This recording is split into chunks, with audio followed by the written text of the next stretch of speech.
Is it really possible to follow God if we can't hear from Him? And if God does still speak today, how exactly does He do it?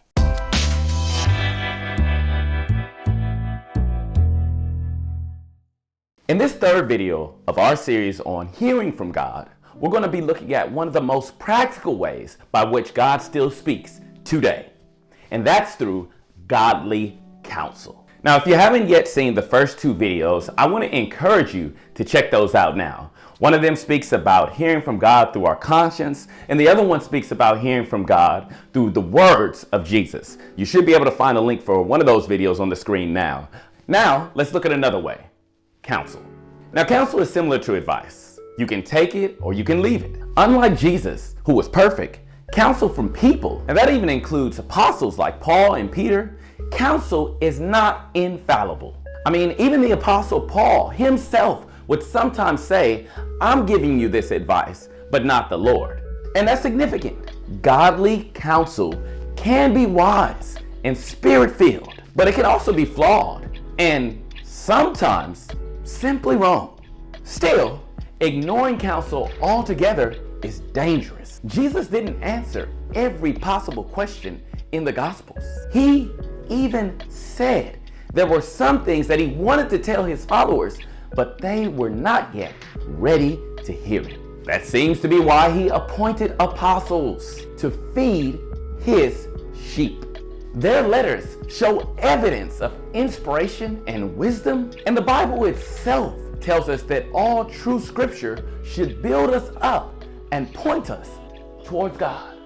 Now fast forward to today. Some people argue that God is done with speaking. They say that everything that God ever wanted to say is already written in the Bible. But Joel chapter 2 and Acts chapter 2, they tell a different story. God promised to pour out His Spirit with people prophesying, dreaming dreams, and seeing visions.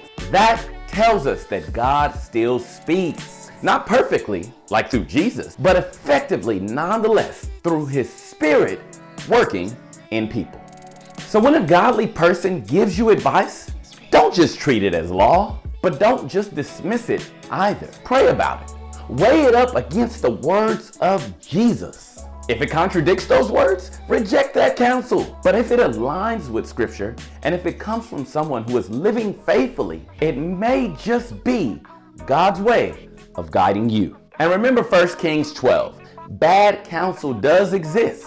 So please be discerning. But also remember that wise counsel can be a real gift from God. So that's the lesson.